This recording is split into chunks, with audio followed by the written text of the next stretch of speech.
Thanks so much. Some of you might remember me from 2 minutes ago. But the idea over here is that you've been listening to people talk about RWAs and crypto all day, and I think there's a possibility that you might be a little fatigued listening to this the entire time. So what I'm going to do is not tell you about RWAs anymore after speaking about it for 45 minutes. The idea is that I want to tell you a story. So this story starts off back in 2017. And the story is that of the shoots of tokenization taking place. So a rebellion began at that point in time.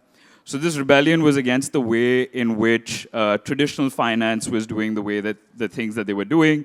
A lot of people in crypto in general weren't particularly fans of that. So they built this entire DeFi ecosystem that came about. So while we saw tokenization taking place on one side of things during this rebellion in 2017, we also start to see the shoots of DeFi coming about in the way that we see it. So we had borrowing and lending protocols, we had Uniswap coming about, we had a few perp dexes coming about as well. So we start seeing use cases that exist in traditional finance, in the trader world, on Wall Street. We started seeing these come about on a blockchain as well. So 2017, we have the rebellion take place. Then let's cut ahead now to 2021. We have gone through an entire cycle. We've seen STOs were basically assets that you tokenize and bring on chain, but it was very hard to get any kind of composability because there was no regulation that underpinned any of these STOs that came about. Similarly, we have the summer of DeFi that starts about, and that's when I had a very naive approach towards how we do things, which is that if we take a purely decentralized approach towards how we do asset tokenization and DeFi in general, that'll be the way that we move forward over there. Then a lot of terrible things happened during this revolution. We had Luna, which collapsed. We had FTX, which was fraud.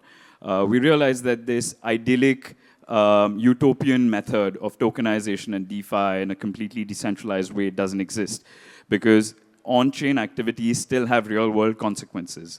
So during this time, we start to see more use cases for composability of crypto coming along.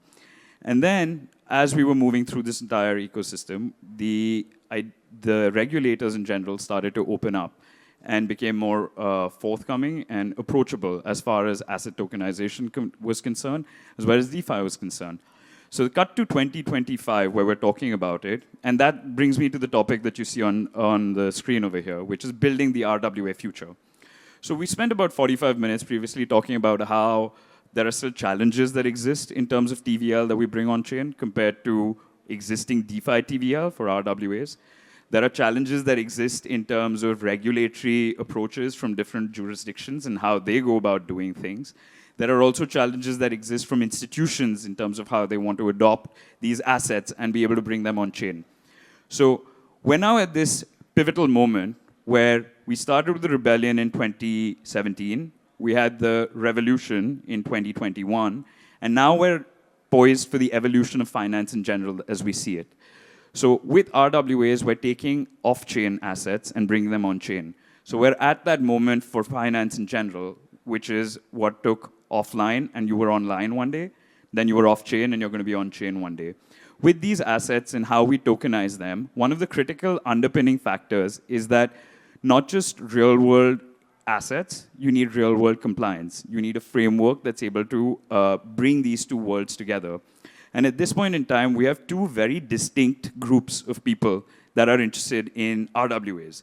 We have one where we have these institutions that want to bring their assets on chain.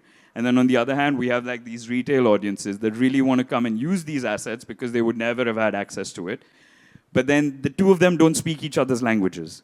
One of the things that is missing right now is how do we offer RWAs compliantly on a blockchain? And that question is what led us to starting the build of Mantra Chain in the existing form that you see it today. Because general purpose blockchains are general purpose blockchains for a reason. They're meant to facilitate any use case that you can think of out there. But just because you can do any use case out there doesn't necessarily make it the best place for us to be able to use that use case. So real-world assets at that point in time, we realized, required its own blockchain to be able to make this a reality. Because here we have compliance and crypto that overlap, and we have a community of people that believe that, yes, the future of these two assets do exist in this compliant, coherent universe that we approach it with. And with that, we start to see more and more use cases coming onto a specific purpose blockchain built for real-world assets to be tokenized and brought on-chain. And through this tokenization, we're unlocking liquidity, we're unlocking the ability to access a whole new range of asset classes, and we're unlocking the ability for global regulations to start coming into place. So speaking about regulation, now if we look at how Europe is regulated with MiCA coming about, so you have several different countries that are autonomous in their own way, but they've come together to determine how regulation should take place. Similarly, we're going to see over a period of time global regulatory frameworks that evolve, wherein you can issue an asset in one part of the world and have your audience that's purchasing this asset all over the world.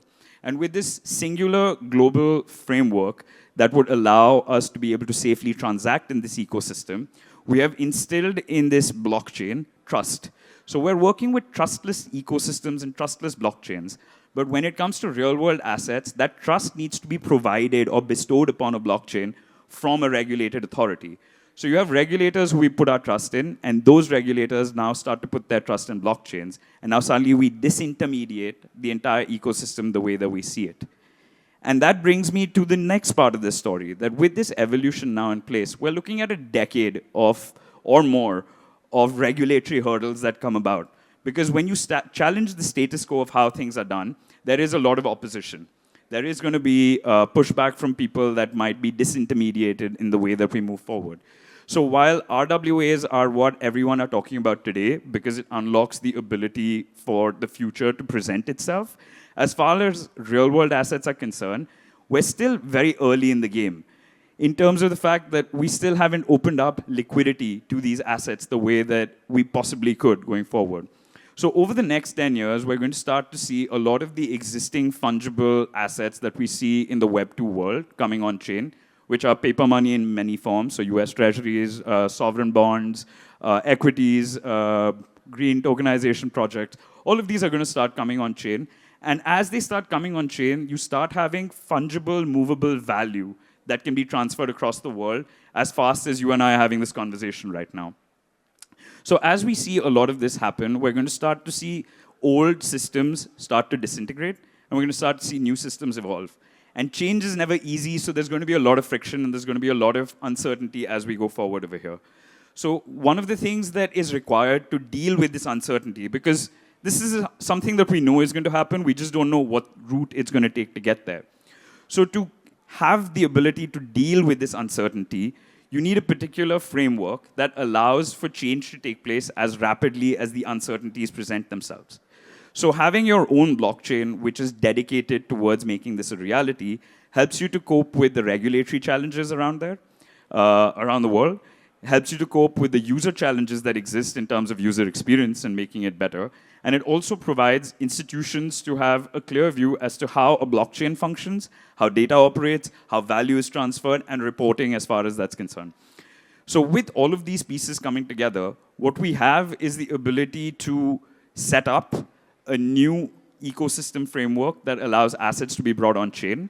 And as these assets continue to be brought on chain, we can start to see the network effects start to spread. So if we're looking at crypto right now, it's a $3 trillion market. If we're looking at it over a 10-year period of time, it unlocks multiple trillions of dollars of assets that could be brought on chain. But trillions of dollars brought on chain without the composability that it offers is irrelevant. So what you need right now is not just composable crypto. We need compliant composable crypto that can be utilized and accessed by a global audience and that is trusted by regulators around the world.